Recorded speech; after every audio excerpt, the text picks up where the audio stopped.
Hello, everybody. Welcome to another episode of the Retro Gamers Podcast. This is episode 173, and conspicuous by his absence this week, as you can tell, since I am opening the show. Larry has decided that he had better things to do this week.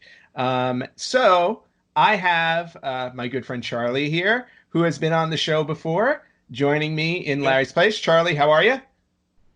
Not bad. It's time for my semi-annual appearance, I guess. Wait, 150. Yeah, okay, so I'm early for once. Yeah, so and you know what? It's great to have you, and it's always great to show your representation of the hashtag VB sucks from our virtual Outside. boy pound VB sucks. And I just wanted to show this really quickly because Larry, as we're recording this, Larry is attending WWE Raw in Long Island. And a friend of mine who watches the podcast and listens to the podcast sent me a text and he said, "Hey," he's like, "is this Larry?" So Larry made it to television this week on WWE Raw. It's kind of hard to see, but yeah, that looks like, yeah, that's him. There he is, No, nice and newly shaven. that can't possibly be him. Nope, that's him. Yeah, see, a clean shaven Larry takes years off his life. He was better. You liked him better with the beard? So anyway, so Larry is doing the wrestling thing this week. So Charlie, thank you so much for stepping in to do the video game thing with me. Well, thank you for having me. It's not like I'm doing anything else since I gave birth to Alfonso, the appendix 3 weeks ago, and I'm still recuperating. Did you name him Alfonso? Yeah, actually, a friend of mine named it because, my prior life, I was in 16 years of EMS, so I have a very warped sense of humor, along with friends that approach that. So my appendix's name was Alfonso, and my aortic aneurysm is named Algernon, based on the book. Do your homework yourself. Yes, and I know you are. I have to go with the alliteration. So.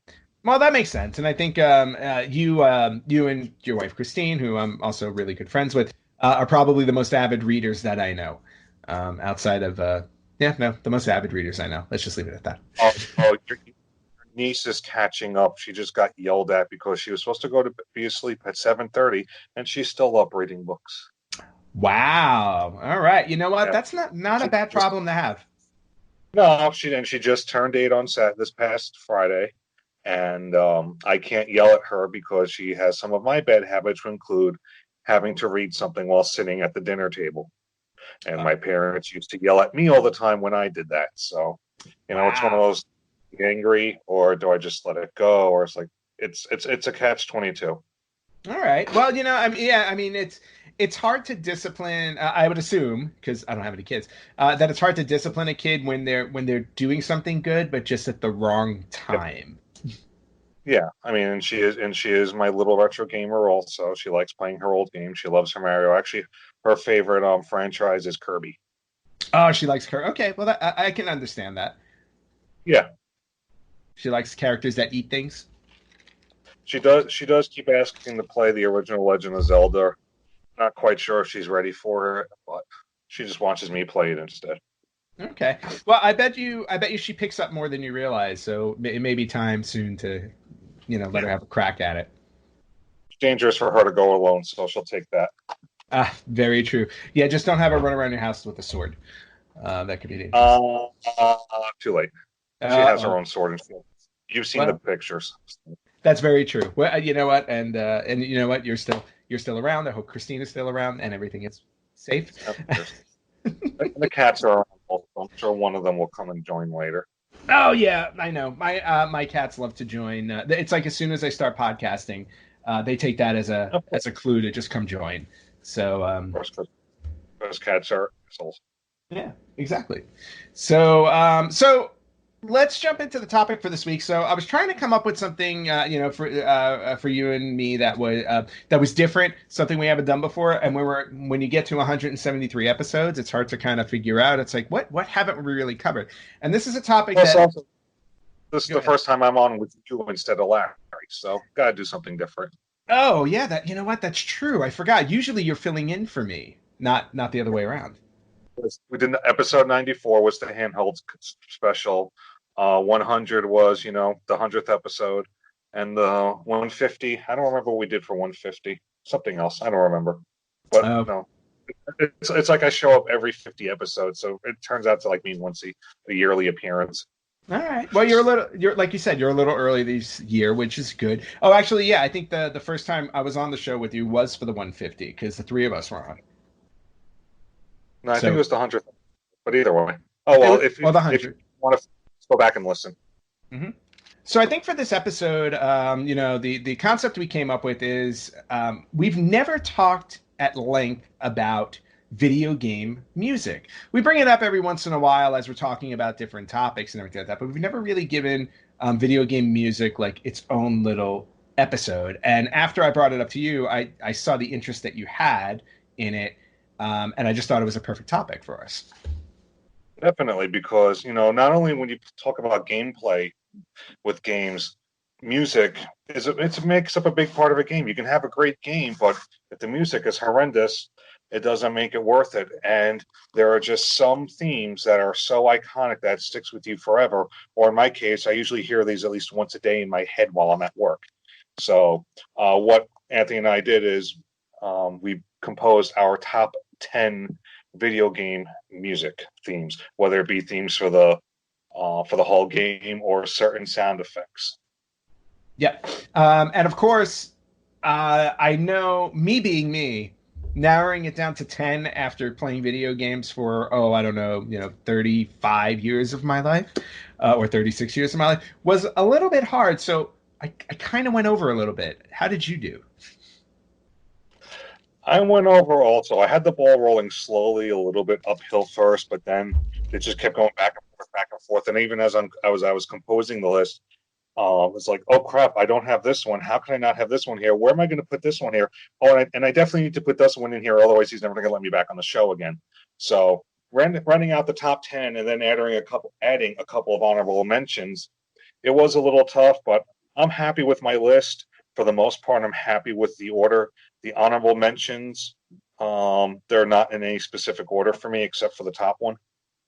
Okay, cool. And then, just to talk about the same thing, when I was trying to figure out the ones to, the first thing that I did, at least in my approach, was I put down the ones that literally came to the top of mind. Like, in other words, what are the first things I think about when I think of video game music? And I knew immediately that those had to go on my list because if they pop right into my head, then I know they've made such an impact on my life. And to your point, I'll hear them randomly at work. Hell, one of them is my ringtone on my phone. So I did the same thing, and then afterwards, I was trying to figure out. I was like, okay, what am I missing that I know is also iconic? So I did a little bit of a deeper dive, and I also wound up with, about I have my 10 core ones, my top 10, and then I have a few honorable mentions as well. Yeah, same thing with me. My top one is actually my work phone ringtone, and my personal phone. It's all set up for a bunch of different things, but my work phone, everything is set up for video game, with one exception, when my voicemail tone. But everything else is video game. And when I leave the ringer on, I'm at work. It starts ringing. I get some of my coworkers going, "Is that what I think it is?" Yes, it is. Yeah, it's always nice when your ringtone goes off and you see somebody perk up and recognize it, and then it's just like, yep, gamer connection right there. That's that and nerd connection, at least with my personal phone. Yeah, that But makes sense. games can be nerds, but yeah, it's kind of interchangeable. Nah, not really. Okay, not interchangeable. No, no, no. Well, yes and no. It depends. It depends how you categorize it. Well, considering that both of us are nerds, so and you're more of a gamer than I am because I focus more on the older stuff. So Yeah. yeah, it kind of. All right. Cool. So I think the way we're gonna do this is you're gonna go through. Let's get the honorable mentions out of the way for both of us, right? Let's just do that. So you hit up. How many honorable mentions do you have? I have five. Okay, and I have five as well, so we might as well just call this the top 15, even though our honorable mentions are not in any order. But why don't you hit up your honorable mentions? And we'll talk a little bit about each one, briefly. I'll briefly hit up mine as well before we really get into the real top 10. Sounds good. So I have five honorable mentions, like I mentioned. They're in no particular order, but I'll go from five to one. Number five, the password selection from Mega Man 2. Ooh, that's a good one. I remember when we were at the Long Island Retro Gaming Expo a couple of years ago, that live band that was playing the Mega Man 2 music, and went straight from that to one of the other selections on my list, and that's one of the ones where it's just, oh yeah, perfect. You know, when you hear this theme, you think of the game, and when you hear the game, you think it's one of the themes that you definitely think of because it's something you have to deal with. But Mega Man 2 was probably the best one of the original Nintendo series, arguably, because the first one was a little rough around the edges, but Mega Man 2 perfected it because first off, the eight robots instead, and more importantly, having the password option. This way, you can actually leave the game and go off, do whatever. Because I still have yet to beat the original Mega Man. I've beaten 2 through 5, but the first one, nope. Yeah, and you know what? And I can understand that because let me tell you, that first one was. I mean, Mega Man's known for being really hard, but that first one is super hard, and it took me a really long time to actually beat it. I wasn't a full-fledged adult by the time I beat it, so it was at least 20 years after it came out. Yeah, I got them. I was gifted by my wife the Mega Man collector's pack, collector's edition for the 3DS. So it's 1 through 6 on there, and that's how I've been going through it. All right, and that's a good way to do it. So, there is potential for you to beat the first one. But what is it about the password music, really quickly? What is it about the password music that you find memorable? What does it remind you of? It's just catchy. That's all it is. I mean, it's just a relaxing. I mean, I find it relaxing. It's just catchy. It's just one of those things that gets stuck in your head. That's how it is for most of the things on my list. They're just catchy things. Now, I have a very eclectic music collection. I mean, my iPod goes from Ella Fitzgerald to Redman. Oh, wow. And everything between. So, yeah, music's a big thing. All right, so then what else you got on your honorables? Okay, number 4, the airship music from Super Mario Brothers 3. Don't everyone knows that one, and it's just iconic because how in most games when you get to a boss stage the music changes, and this one it was so different. Mario 3 is one of the top games of the NES and just the soundtrack on it, it's one of those iconic things. And trust me, that is spoilers. That is not the only Super Mario 3 entry on my list. Mm-hmm. Yeah, I know your love for Mario, so I'm not surprised at all. Yeah, it was tough. It was tough. All right, what else you got? All right, number 3, from the first Sonic the Hedgehog, the boss music with Dr. Robotnik, not Eggman. Oh, yeah. Yeah, it's just one of those things where it's, most of the Sonic music is fast throughout the levels, and it just goes to, oh, wow, this is different. This is catchy. You're fighting a boss, and it can go bad, so let's see what happens. I always found that the theme also was just notable to your point for the change of pace, but again, it was just one of those things. It was like it had a little bit more bass to it, I guess, and because it hit that lower, kind of hit the lower registry, you knew it was specific for a bad guy, and it worked out really well. It did not make it into the movie, unfortunately. Yeah, I'm still trying to go through that episode of last week's episode because since I have been home, I haven't been commuting. Since I haven't been commuting, I haven't been listening to my podcasts. Oh, okay. And that is also not the last boss music you will find on my list. Awesome. All right, so you got 2 more, right? 2 more honorable. Okay, number 2, and this one I had to include this game because if I didn't, you'd probably never invite me again. Tetris. Yes, Tetris is very important. Actually, I'm gonna split this one both ways because the Nintendo one is definitely more iconic, but the Game Boy one isn't bad either. But Tetris definitely. I think it's the March of the Sugar Plum Fairy. I forget. I believe so. But Yeah. yeah, that one definitely needs to be on there because you know Tetris. I mean, how do you not remember that song? Yeah. All right, Yeah. your last honorable mention. Last honorable mention, and this is a tough one also because being that it is my second favorite franchise, is the theme from the original Metroid. I'm talking about the Brinstar level. You know, when you first start off. It was a tough one for me, but it's my top honorable mention because it could not break the top 10 because I have another Metroid theme in my top 10. But it's just one of those. It's catchy. It's kind of feel good. Before the game starts to get harder, when you go to the other levels like Ridley's Lair, Kraid's Lair, Norfair, and then Torian and everything. So Brinstar's like oh wait, that's right, no singing. Or are we excluding that rule? That's a Larry. Well, that's a Larry rule. I never told anybody else they couldn't sing. True. Okay. Yeah. Well, I'm not going to sing. I'll just tell them. Yeah. But those round out my top 5 honorable mentions. All right. Cool. So Mario, Sonic, Tetris, and Metroid. So a little bit from everything. All right, and that, you know what? And that's a good list. I'm noticing your list is going to be primarily NES, isn't it? With a sprinkle of Sonic. and a couple of Game Boy, but mostly NES. Yeah, I think I have 2 Game Boys in there. Yeah. All right, cool. So good list on your honorables. I'm going to run through mine really quickly. And I didn't have as hard of a time figuring out the honorable mentions. I had a really hard time in my top 10 and putting them in the order I put them in. But for my honorable mentions, and again, in no specific order, the first one, I know Larry's going to love this because I know how much he loves Castlevania 2. And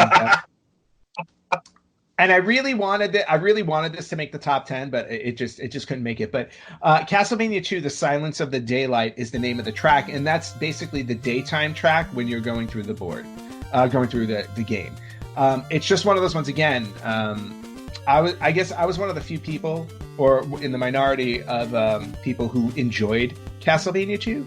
So, and I played through it so much that song is ingrained in my head. I think just based off going back to your contest the two of you having, if Larry actually makes it through Simon's Quest and decides to beat it, he automatically wins for the year. You know what's funny? I was gonna pose that to him, but I'm afraid he might actually do it. Well, I'm not going to know unless he tries it. But I think if he does that, then automatic win. Yeah, well, Larry, I'm sure he appreciates you looking out for him.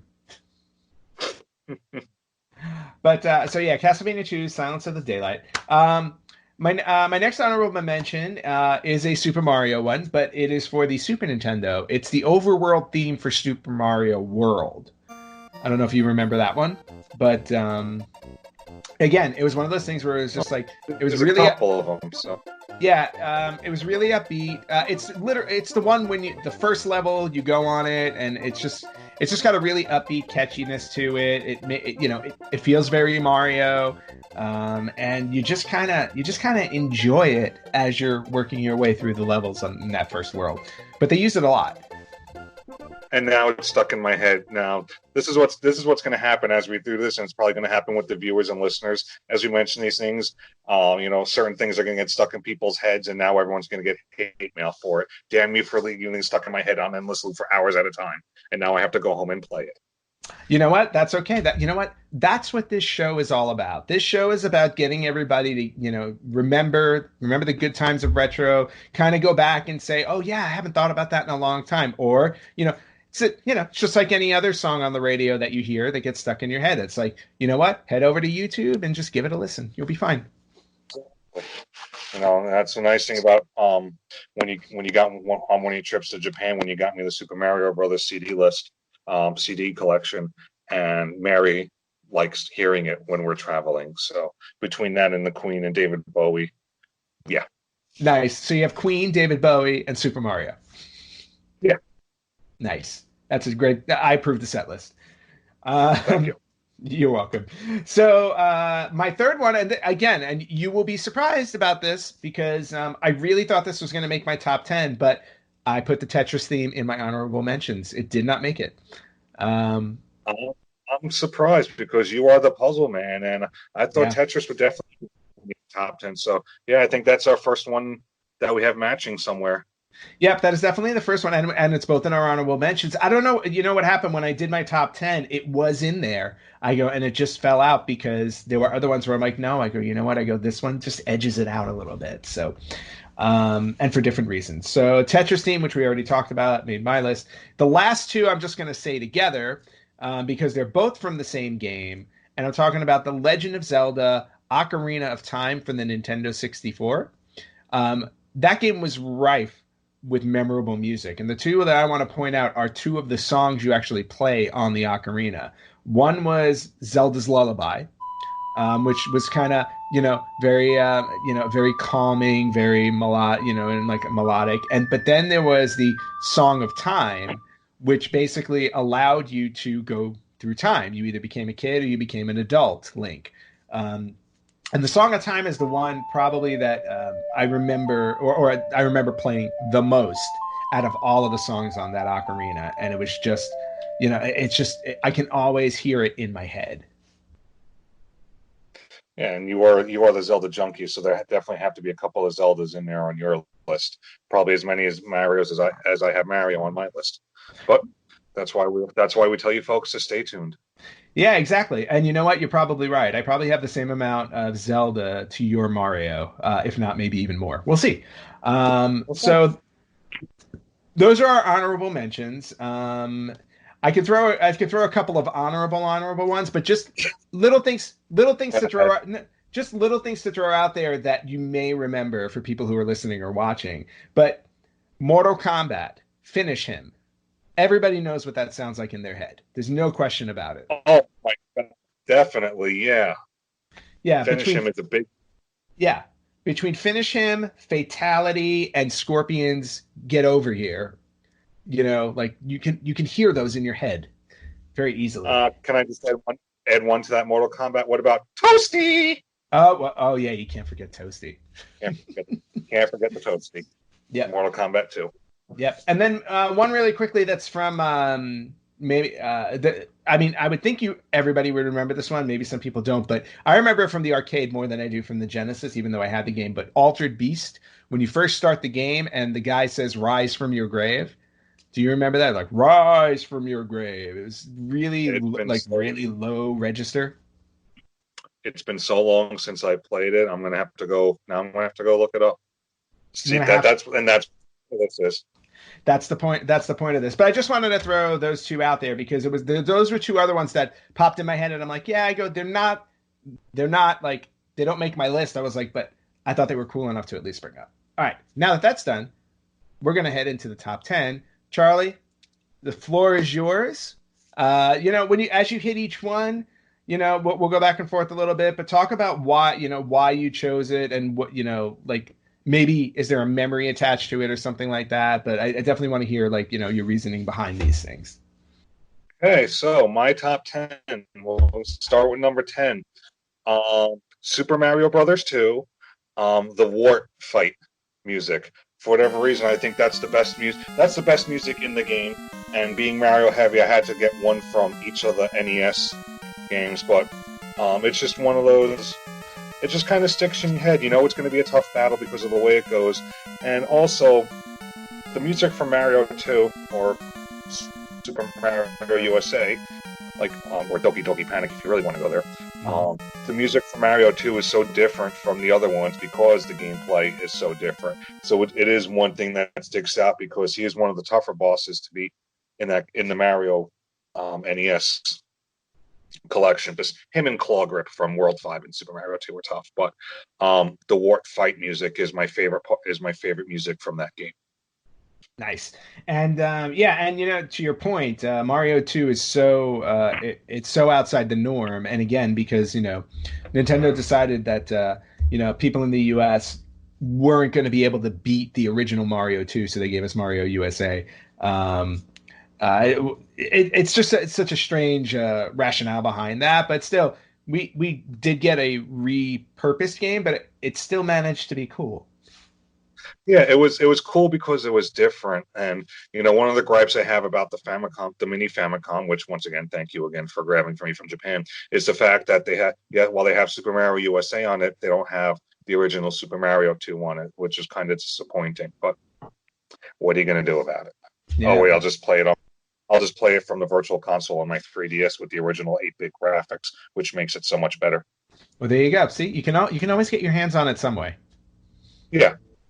So number 9 from Super Mario Brothers 3. Like the first time you hear this theme is in level 1 and 2. Hmm. And it's the one with basically with the piano. It's so upbeat, it's so fast, and it's just kind of, whoa, that's different, that's funny, I like it. And Mario 3 is the most iconic one. Some people say of the franchise, definitely of the original NES. Hmm. Me personally, as I've said ad nauseum on the show and plus in the posts, mine is still the original Super Mario Brothers 2, but Mario 3 is right behind it. But, so many different levels in Mario 3 between um, the map stages, the map scenes. We have to have a soundtrack, and all the different levels have their own different soundtracks. And sometimes you could tell how the level's going to be based on the music, but that one really sticks out to me for Super Mario 3.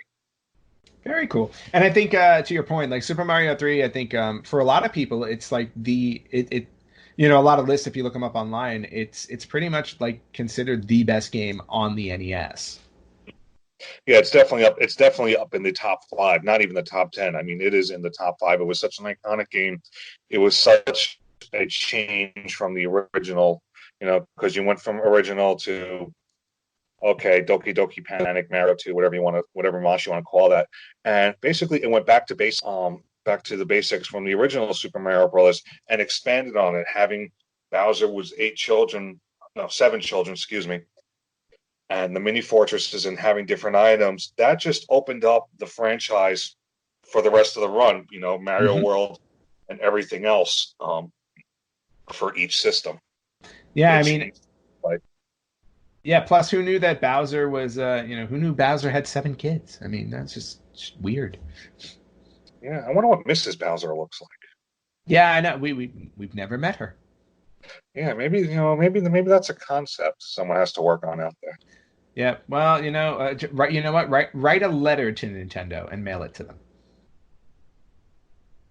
Yeah, maybe, it might work. I mean, it worked for that 90-year-old in Japan who had their original Game Boy replaced after it died, which mine still works from 1992, so I can't complain either. Yeah. Wow. Yeah. That was a great story, by the way. Yeah, she was 95, actually, I believe.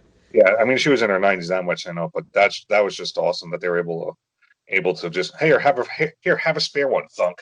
That does make you wonder how many they have still left hanging out somewhere in Japan or in a warehouse in the North Mm. Pacific Northwest. Oh, I'm sure there are tons. Oh yeah, as long as it's not buried in the desert like ET. No, yeah. Well, E.T. belongs in the desert. Yeah, like I remember when we came down for the Retro Expo, Mary looked at it for 30 seconds and goes, "Daddy, what is this? It's horrible." Bad when a 6-year-old tells you that. That's awesome. Number 8, we're going to switch consoles to Sega.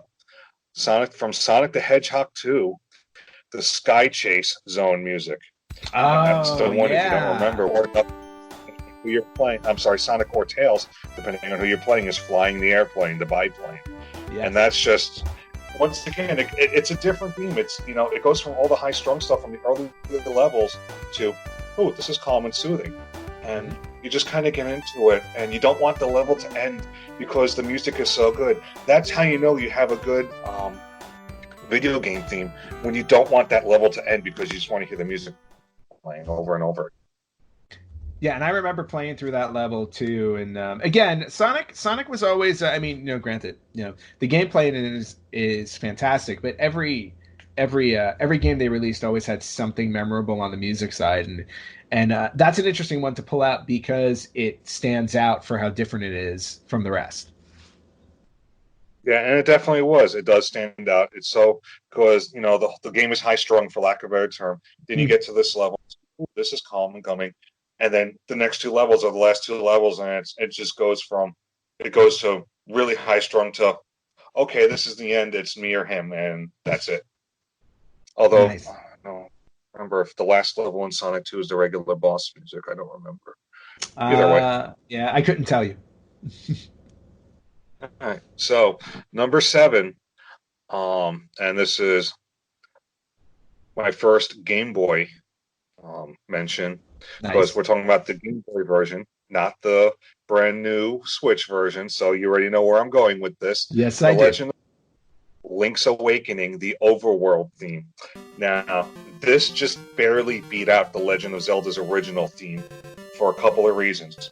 It sticks to the original theme for the most part, but the way it starts and the way it ends before it starts to recycle again, it's just different. It's a little more upbeat, and it just kind of sticks with me a little bit better. And it's amazing because as I talk about these things, the themes are just playing in my head, as I'm sure some of them are for you also. But Link's Awakening is actually, the game. There was the only Game Boy game featuring in the Legend of Zelda franchise, and it's one of the best ones of the franchise, and it's the only one I've ever beaten without a guide. Oh wow. And this was back in the 90s. Yeah, because Zelda, like the RPG slash adventure, whatever you want to call it, it's not my forte. I'm more like the shoot 'em up, or even like the Mario, Metroid, blah blah blah. So Legend of Zelda has that little bit of RPG in it, which really isn't my thing. But it was a good game, and the music throughout the whole game is just phenomenal. So now let me ask you this: I know you've never played Link's Awakening because it's a handheld, correct? That is Have correct. Okay, so have you at least listened to the music, which I'm sure is a yes, as we were getting ready for this episode, and B, how different is it to what's on the Switch version? I did listen to it, but I'll be honest with you, I'm not in a place where I can compare the two because I haven't played the Switch one since September, I think, and I really need to go back and finish it because I was Okay. enjoying it. But I honestly can't give you an answer to that question because I wasn't expecting that. But I will say this. I mean, I thought the music when I listened to the Game Boy version that on your list, I thought it was really cool. I mean, it was a nice little twist on the Zelda theme. So Yeah, and like I said, the twist. Well, I guess you could say twist, or it's just a different version of it, but it's a more upbeat version. You could tell that. You can also tell from the original Legend of Zelda music to that version. Yeah, it's still 8-bit, but you could tell that there was still improvement in the music as the years went by. yes, that is definitely true. So, number 6, sticking with the Game Boy, from Super Mario Land, the theme music from Four Worlds 4-1 and 4-2, which is more of a Far East, Oriental, Eastern, Western Pacific, whatever you want to call it. But you could tell it's just one of those ones that gets stuck in your head, and it's kind of catchy, and it's kind of upbeat, and it's just a good one that you keep because the levels are good, but also because you know when you look at Super Mario Land on the game, yes, it is a copy of, it's kind of like the original Super Mario Brothers, but as with the all Game Boy games versus their NES counterparts, it's a totally different plot line, totally different thing. You don't have Bowser and Toadstool and everyone else. And when you have Daisy and you have all the other bosses, which have Japanese names to it, but the music for level 4-1 and 4-2, it's catchy, it's fast, and it just it runs well with the level. And that's another way how you know that the music is good, because if the music's in sync with the level, then you got a good level, you got good music, and you have a good game. Yeah. And I think this one I have to take your word for because I've never played any of the Super Mario lands. I have listened to now. I've listened to this piece of music, and I thought it was really cool and really fun. And you can tell when you can tell when it's a Mario theme of some kind. You know what I mean? Like Mario games have a specific sound to them. And the minute I heard this from like the first few notes, I'm like, oh yeah, I go, of course this fits in a Mario game. If I had to guess it on the blind, I would have said it's a Mario game. Yeah, definitely. I mean, they all have their all catches, and you can sometimes tell, the newer ones were influenced by the older ones. Yeah. All right, so that's now that we're halfway through the list. Number 5, we're going to go back to the Nintendo, Mm-hmm. back to Mega Man 2, Crash Man, or Clash Man, whichever you prefer. But either way, it's Crash Man, and it's a really and going back to the Retro Gaming Expo when I was there in 2018, that live band was playing the Mega Man 2 music. This is what they played, and it just sticks with you. I mean, like I said before, Mega Man 2 is the best one of the franchise on the NES, and the music. There are so much good music on that game itself. Where do you narrow it down to? And I picked two of them out of there. So, but the Crash Man level music is just it just catches with you. It sticks with you, and it's another one that goes in sync with the level. Now with Crash Man, do you remember in Mega Man 2 the order in which you are supposed to defeat the characters? Because when you defeat one, their power can help you beat one of the other ones a lot easier. Do you remember if Crash Man was first or whatever? I don't remember. I think he's towards the end. I think he's in the bottom four. Oh, okay. It's been a while since I played Mega Man 2, but I think he's in the bottom because I tried the Rockman version on the Famicom also. It's been a few months since I played that, but I don't have I have the cheat list on my phone, but I don't remember. Okay. Number 4. Now I think this one surprised you when I mentioned it because it's normally not in my genre of games. Mike Tyson's Punch-Out, the fight music. Oh, enough said. No, you don't need to say anything else. No, you cannot possibly say anything more about it because just like with the Rocky movies, where the music is in sync with the fight, that music is it's inspirational. It makes you want to kick your opponent's ass, and it just keeps you going, and going. And it is such a great game on its own without the music. But then when you add that soundtrack and the fight music, it just blows it out of the water. Mike Tyson's Punch-Out's in my top 10 NES favorites of all time, and the soundtrack is definitely one of the reasons why. All right, yeah, and Mike Tyson's Punch-Out was one of the games that I remember playing ad nauseum. Like I don't know, I can't tell you how many times I played through and beat that game because it was just so damn fun. And again, part of the reason why is that music. That music really makes you wanna. Hell, it made me want to get up and beat somebody up in person, in real life. So I never did that though. I have a confession to make. I've never beaten it all the way through. Really? Wow. Okay. How far have you gotten? Second Piston Honda. Oh, wow. Okay. He's hard. He is hard. Yeah, I just haven't had the time, I just haven't had the patience, it's time to quit when you want to throw the controller. And, I have my Nintendo set up with my Super Nintendo set up with my floor model cathode ray tube television in the next room. And I don't want to throw things and I don't want to break things because that TV is older than me and it still works. Yes. Because I will be turning 40 in August. So yeah, tells you how good the TV is. Yeah, that's all. It's nice when you have things that are have longevity. Yeah, break down in 5 seconds, like Xbox 360. That's a whole other story. Yeah. Hey, one thing about retro games, you don't have to worry about them getting upgraded and getting viruses.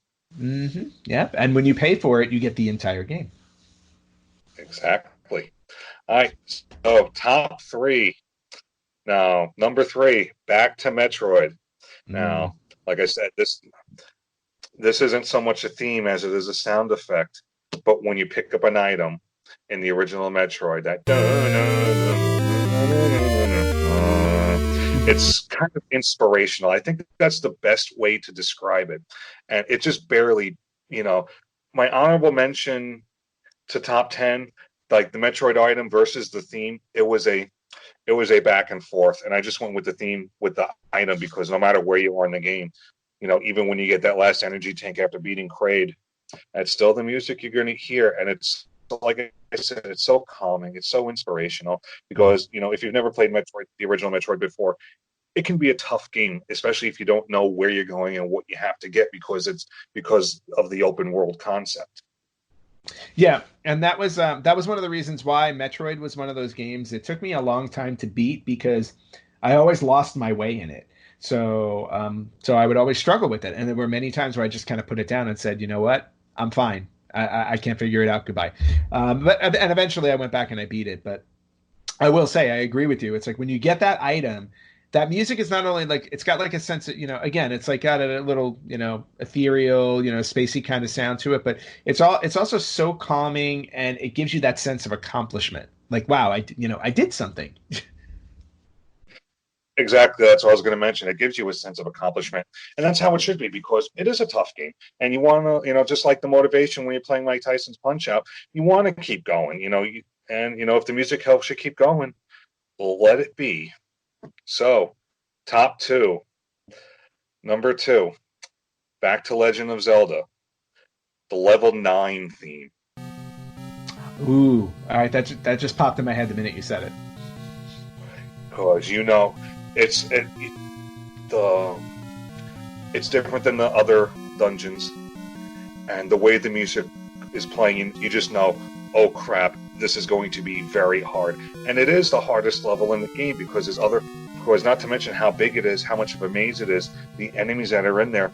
There's also the 2 other enemies that you've never met before, especially the Patra, which is one of the hardest ones to beat in the game. And plus you have to get the red ring, and you have to find that silver arrow before you can get to Ganon. And the level is massive.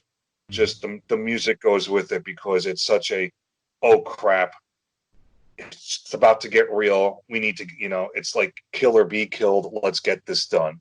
And it's so iconic. And I figure you as a Zelda man would definitely agree with me, would be okay with me putting that atop the overworld theme from the original Zelda. Yeah, I remember when I first got to level 9 in that game, the minute I walked through, the minute I walked into the dungeon and I heard that music, I knew, like, okay, this is like movie climax music. You know what I mean? You're heading in for that final showdown because it's so different.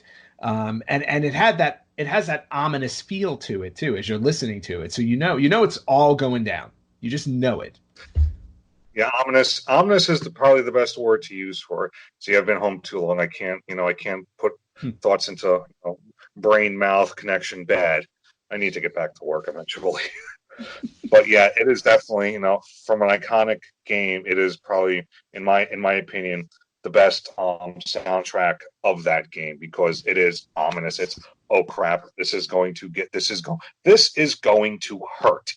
That's basically what the music is telling you. Mm-hmm. And I can only say once I've ever beaten level 9 without having to use the potion. Only once. Wow. I can't say that I've gone through it without a potion. I think I've used a potion every time. Yeah. And finally, drum roll, please. I have a feeling I know what this is. Yeah, you probably do, because it's the original. It's the classic. It's what the whole franchise, if not the whole company, is built on. Mm-hmm. The theme from the original Super Mario Brothers, which is also my ringtone for my work phone. Yeah, I assume it's the overworld theme, right? Level 1-1, Correct. Dun, dun, dun, dun, dun. Like, where do you even begin? It is so iconic. Just from the start, it's catchy. It's not ominous. It kind of has a good feel to it. It's like, okay, we're going to do this, blah, blah, blah. But it's just something it's stuck. It's held up 35 years later. That's how you know you have a good game and you have a good franchise, when the original from 1985 still holds up today. I mean, where do you even start? You can't. There's no, it's just there. It's what Nintendo is. And it's what Mario is. Whenever you think of Mario, one of the first things you think of is that theme. And you can first off, you can thank Koji Kondo for that. Koji Kondo is responsible for so many of the most memorable Nintendo themes. Obviously, Zelda and Mario, he both worked on. But to your point, the other thing about that Mario theme is that it's so universal. Like, if you played that randomly, I guarantee you a majority of people will know exactly what it is, even if they've either never played a Mario or saw it in passing or something like that. They'll still recognize it because it's practically part of our universal language. Exactly. Perfect example. Like I said, on my work phone, it is my ringtone for when my work phone rings. And if I have the volume up, no matter where I am, whether it be at a terminal, down, actually riding the trains or whatnot, that my hip starts playing the song, and people just look at me like, Mario? Yeah, Nice. I see you're a closet nerd also. But it's just iconic. That's the best way to describe it. It's iconic. Yeah. And that rounds up my top 10. And then, Now you the know what? question we have Say that again. now the question is, how many matches do we have? Surprisingly, not that many. You're gonna find out. But my my top 10 are a bit interesting, a bit more, maybe a bit more diverse than yours, and we're gonna jump right into it with my number 10. It edged out Tetris. Tetris fell into my honorable mentions because of this, and it was one of the first games I ever played on the Sony PlayStation that really showed me that like we were really getting into like the next generation of gaming. PlayStation kind of introduced the real aspect of like 3D gaming. Granted, when you look back at it now, all the polygons and everything like that, they don't exactly look great. I was like, but for the time, it was absolutely amazing. And the game that I want to talk about here, specifically for its opening theme and a theme that was used in some of the levels, is Tomb Raider. And it was the game that brought Lara Croft into all of our lives, which was really awesome. But the music itself, when you first hear it, it's very serene, it's very tranquil, it's very soothing. So, and it's kind of interesting because when you go into a game, when you go into a video game, or what you expect to be an action game, you think it's going to be like really loud pounding music and stuff like that. And this one was not. It was the complete opposite. It was kind of quiet and calm. Before, of course, you started shooting bears and tigers and stuff. I have absolutely nothing to add because I've never played the Tomb Raider games. You may now take my retro gamer card away. I do not go past Super Nintendo, with the exception of the Game Boy Advance and the 3DS. Well, I would have recommended the PlayStation Mini for you or the PlayStation Classic for you to at least get a little knowledge of it. And to be honest with you, for probably the prices it goes for now, it may even be worth getting just to kind of try out some PlayStation games, although it doesn't have the strongest list on there. But I do think you definitely did miss out with the PlayStation. It was a special system, and Tomb Raider also kind of redefined what it is to game in terms of like by introducing want to be in one of the first games to really give you a full sense of 3D gaming. Yeah, I mean I've played PlayStation games before, but too many buttons on the controllers for my feeble mind. That's where I had my issue with like PlayStation and N64 and GameCube and so on and so on. Just too many buttons. So you basically had a 6 button limit. Yeah. Okay, well that's fair, but but again, the Tomb Raider theme is definitely one that I will always remember in my head because again, it's just like it's also one of those ones where I think of it's like if I'm having a bad day, it's like if that pops in my head, it just kind of calms me down a little bit, which is nice. And that's it's a good theme because it is things like that, memorable things like that. Having a bad day or whatever, or you're in a bad mood or whatnot, you think of this. Oh, everything's okay now. I'm happy. I'm going to go play it now. Exactly. And speaking of songs or themes that calm me down, number 9 actually is another one like that. It's got a very sweet and soothing sound. It again is from the Legend of Zelda series, but this time it's from the arguably best Legend of Zelda ever made. Again, I say arguably because I go back and forth sometimes. I'm talking about the main theme for Ocarina of Time, and I'm talking about on the title screen. I'm not talking about the overworld where you're running around, because that one's more upbeat, and there's nothing wrong with that. I really enjoy the upbeat nature of that one, but this one, when you first hear it, and it's the first time I've ever heard the Legend of Zelda theme like really slowed down and cool and calm and soothing, and it was just really like there was just something special about it right from the get-go. Cool, calm, and soothing. I may have to try that one now.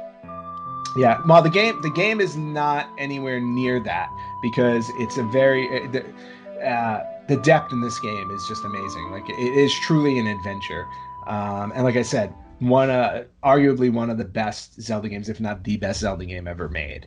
So you can make a good argument for that. But but Ocarina of Time main theme definitely one that sticks in my head. And speaking of title themes, I'm going for 3 in a row here. With my number 8, we're switching over to the Sega Genesis. I'm trying to give. I wound up giving a little love to a few different systems, which is nice. But on the Sega Genesis, nothing sticks out in my head more when I think of Sonic the Hedgehog. Well, except for one other thing, but the title theme of the original Sonic the Hedgehog. It's all of like 10 seconds, but it's the coolest 10 seconds I think I've ever heard composed to sell you on a game. Well, considering Sonic is basically Sega's Mario, it's definitely understandable. It's it's Sega's version of the original Super. Well, not quite the Super Mario Brothers theme, but actually, yeah, you could say it's like Sega's version of the Super Mario Brothers theme, just on a obviously only a 10-second scale. But it is one of those things where as soon as you hear the first couple of bars, you know exactly what it is. Exactly. And you say, Sonic is Sega's mascot. Somewhere in the video game universe, Alex Kidd is just, in a corner somewhere crying his eyes out. I have played Alex Kidd in Miracle World a couple of times on the Sega, and it was just like, yeah, Nintendo's better. Yeah, well, until Sonic came along, Sonic kind of sped into our lives and just completely reinvented or created basically the console wars, which was really awesome at the time. Mm-hmm. All right, moving on to number 7. Now, this is one I really I don't expect a lot of people to know this one because this game was not very widely sold. It came around to me at a time where my younger sister was also gaming, and her friends used to come over to the house all the time and hang out, and we would always pop this game on because it was a very easy game to pick up, and on top of it had really great tunes in it because it was a dance game, but it wasn't a dance game like a Dance Dance Revolution. It was one where it's like you had to press the directional buttons on the screen and then press a button to the beat of the music in order to do a dance move with your character. And the game I'm talking about on the Sony PlayStation is Bust a Groove. And the song that I picked from there was the title song for it, Bust a Groove, which was also on one of the every character in the game had their own song. And this one went to a character who was cosplaying as a cat, and her name was Kitty N. So you're gonna grow up with a full crazy cat lady. Well, I do have 2 right now, so it's very easy for me to do that right now. I'll just go get 10 more or something like that. But the song Buster Groove, like, again, it was like it was just like that perfect storm in time. My younger sister and I and her friends, like, we played this game like crazy, and it was just awesome because like every character had a different set of dance moves, so you were basically having a dance off in each level, and every level, there was a different background. And all the animation going on with that. It was just an overall fun game. And the Buster Groove song, very catchy. Again, if you were like in a club or something like that, and this song came on, you just would dance to it. I mean, it just has that kind of that cool dance factor to it. I would not dance because I do not dance unless I am very, very hammered or unless it is a slow dance. So, yeah, okay. I'll just nod and smile and take your word for it. That's perfectly fine. I just need to, I just know that what I'll do is next time we hang out, I'll get you drunk, and then I'll pop this song on, and we'll see what happens. Oh, I am Irish, so I'm not a cheap date when it comes to my whiskey. All right, well, noted. Something's maybe worth the money, though, especially if I live stream it to the Retro Gamers podcast page. If you do that, you might meet the business end of a Dalek. Oh. Well, yeah, I don't really feel like being exterminated. So that's my number 7, Bust a Groove. If you've never heard it, I urge you to check it out on YouTube or something like that. Just look it up. Number 6, I'd be remiss if I did not include this game on my list because it's by far my most favorite RPG of all time. I don't consider Legend of Zelda games RPG. I consider them more action adventure, so I want to point that out right now. But my favorite RPG of all time, Final Fantasy VII, and I'm talking about the Prelude, which again plays right at the get-go when you first get that start screen up, and it's just, again, there's just something to it. It immediately evokes a Final Fantasy game. If you've ever played one, it's got that fantasy feel to it.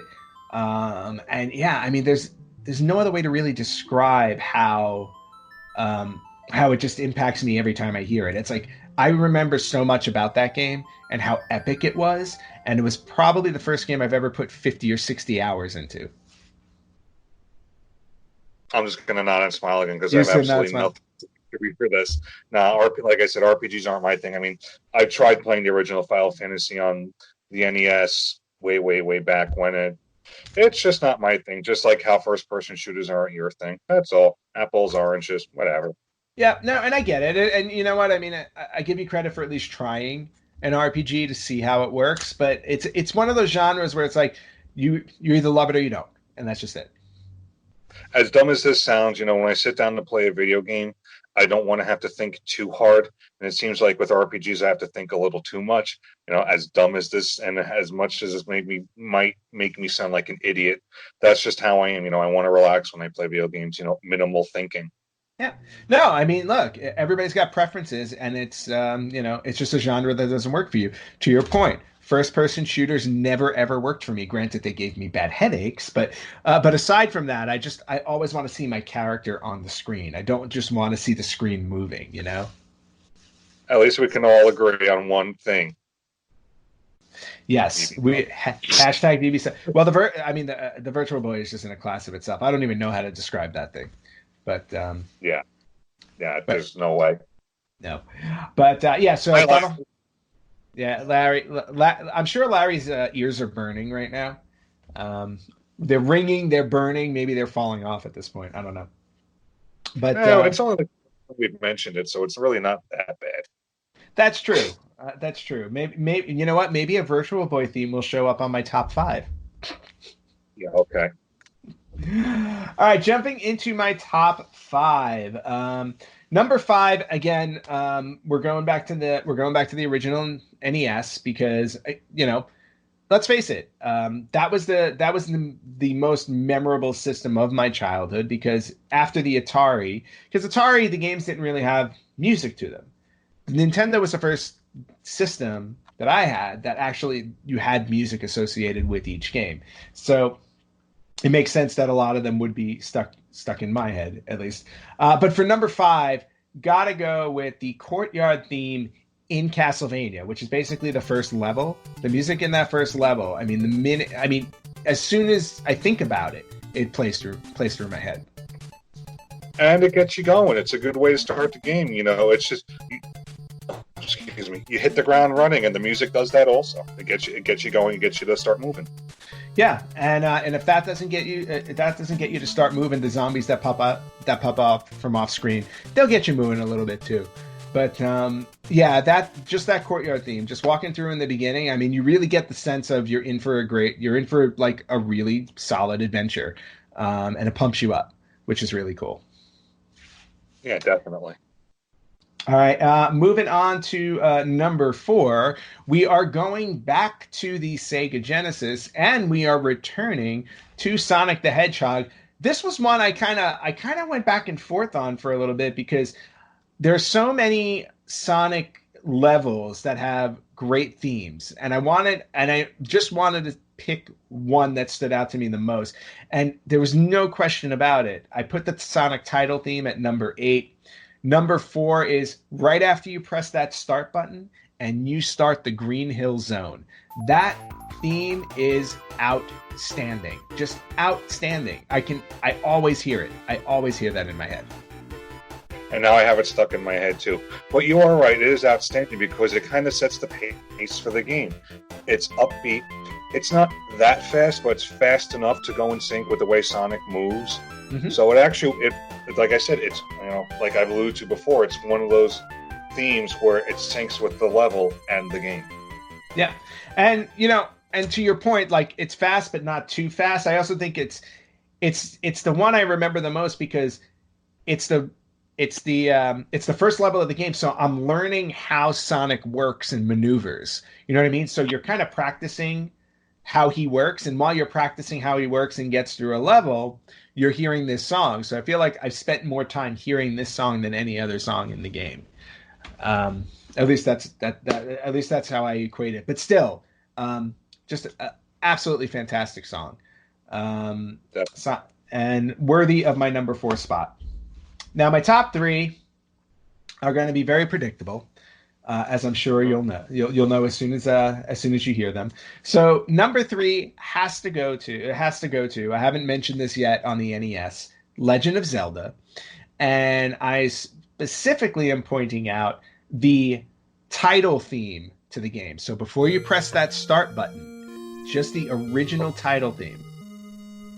Oh yeah, definitely. It's like it is iconic. As soon as you hear the first couple of bars, you know exactly what it is. And Zelda, the original Legend of Zelda, timeline aside, it set the foundation for the Zelda franchise. I mean, the original game itself is also one of those one in my top 5. But it is an iconic theme. As soon as you hear it, you know exactly what it is. And then after you start everything going into the overworld theme, I knew Zelda was going to be in your top 3. I just didn't know which one would be where. Yeah, so it was hard for me to figure that out too. But just that title theme again, it's like the minute I hear it, I automatically see the title screen of the game. Like, and I see the animation. You know how like it changes color a little bit, and then if you don't start the game, it scrolls up and you get the story and the items and everything, and it lists everything out. And it's just, but just listening to that theme, like I can listen to that theme any day of the week, no questions asked. You and me both, and it's just playing. The whole thing is just playing in my head right now. But it's like you said, it is iconic. You know, what more can you possibly say?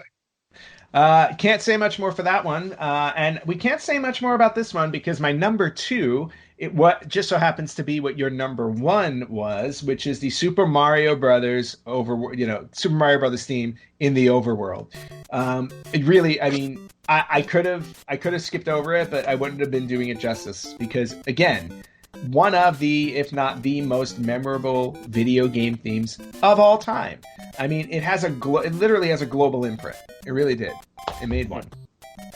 And even when they did the Super Mario All Stars for the Super Nintendo, even that, the couple of tweaks they did to it, it's still a really good, catchy theme. It takes away a little bit of the 8-bit fuzziness, but it sticks with the original. Mm-hmm. And they did a good job not only cleaning it up, but tweaking it a little bit. But, I still got to go with the original because it is the original. Yeah, exactly. I mean, everything had to start somewhere, and any Mario theme that follows it, or is an homage to it, or a remastered or rearranged version, all goes back to that original one. So that one had to be up on my list, and it hit number 2. Number 1, my top theme that plays in my head is the ringtone on my phone. It is from the NES as well. It's from The Legend of Zelda as well, and it's, of course, the overworld theme. I will never get tired of listening to that theme. It is the best theme, hands down. I don't think it'll ever get beaten in my book. No question. It is definitely one of those themes that I can also listen to over and over and over again. And no, I don't have that one on my phone. I thought I should change it for somebody. But yeah, it is definitely, as soon as you hear it, you know exactly what it is. And there are certain the variations of it have carried on. Link's Awakening, like I mentioned, A Link to the Past, which I'm finally playing through. You could still, for the most part, those themes stick to it depending on where you are, at least with Link to the Past. But in Link's Awakening, it still sticks to it. But, to me, the reason why I chose the Link's Awakening one over the original was A, I knew the original was going to be on your list, and B, to me, it's just a little more catchier for me. But It's also like nostalgic. Like I said, Link's Awakening is a little more sentimental to me because it's the first one that I ever really beat truly on my own. Yeah, and and the other thing about the overall theme though for Legend of Zelda is that when I hear it, I immediately like, you can catch me sometimes. I just start to smile when I hear it, and that's the key to all of these. It's like they've made some type of impact on you that they make you reminisce about when you were a kid playing the game, or just maybe you start thinking about traveling through, like with Zelda. I immediately think about traveling through the overworld, shooting Octoroks and P-hats and all of those things, and I also think about like how I felt when I accomplished that game, like when I defeated that game. There was like it was one of the first games I ever beat on the Nintendo. Mario and Zelda were probably the first 2 games, or maybe somewhere in the first 5. And that's why it's like there's so much history between me and that game. It's just like I'm so connected to it. Yeah, I mean, there really is nothing. What more can you possibly say? It is iconic. It is, it is legendary. Legend. Yeah, bad. Sorry. Yeah. But it's just like you said. It is one of those feel-good things where, like I have a couple of ones also when I hear the theme or I start playing it in my head, everything's okay in the world and it brings a smile to my face. So I could definitely understand how it is for you. Yeah. And you know what? I mean, that rounds out my top 10. Like I said, there were definitely. I think I beat you out though in terms of Mario versus Zelda. If I count my honorable mentions, I have 5 Zelda things mentioned in there, and I believe you only had 4 Mario.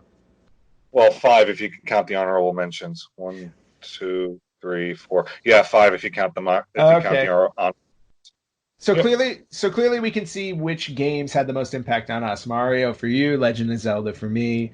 But I think overall, really solid list on your end. I enjoyed listening to not only which ones you picked, but why, because that's always the important part of it. No, definitely you're on your end also, even the stuff I didn't know, because maybe one of these days I will eventually try the other stuff to see what it's like. But like we said before, music does make a big part of the game. It can make or break a game, because if you have gameplay but good music, the music will power you through it. But if you have great gameplay and the music sucks, it's like okay. Like we alluded to with Mike Tyson's Punch Out. That's a perfect soundtrack in the theme, in that it gets you going, it keeps you moving, it inspires you. Well, inspiration more so for like the Metroid item pickup.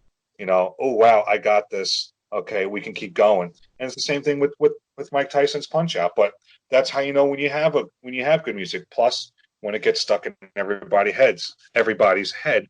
And now we're like I said, we're probably get hate mail for it. But hey, for you out there, feel free to share on the Facebook page, because that's the only thing I can look at, what your top music from video games are. Yeah, absolutely. If you guys want to share your thoughts on this, please go to our Facebook page, facebook.com/retrogamerspodcast. You can also, if you want to check us out on Instagram or Twitter, you can check us out there as well and comment on what you think your favorite, or tell us what your favorite music is there. You can get us on Instagram at Retro Gamers Podcast. You can hit us up on Twitter at Retro Gamers Pod. And of course, if you have any questions for us, you can always email us, email@theretrogamers.com. And I think, Charlie, I think that's it for this music themed episode of the Retro Gamers Podcast. What do you think? Are we ready to close this out? I'm ready to close this out. Thank you for having me once again. It was definitely an enjoyable episode to discuss. And music soothes the savage beast. That it does, and it definitely suits me as well. And Charlie, I can't thank you enough for joining me this week. It's always a pleasure to have you on the show, and an extra special pleasure because for the first time in 173 episodes, it's just you and me. We've never done that before. Hey, it's always fun, no matter what. It's nice to be able to nerd out among fellow nerds. Yes, and as always, you are welcome to come back again in the future. Maybe next time Larry will be able to join us.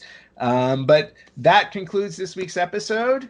Thank you again, and thank you guys for listening and watching, and we will catch you next week on the Retro Gamers Podcast.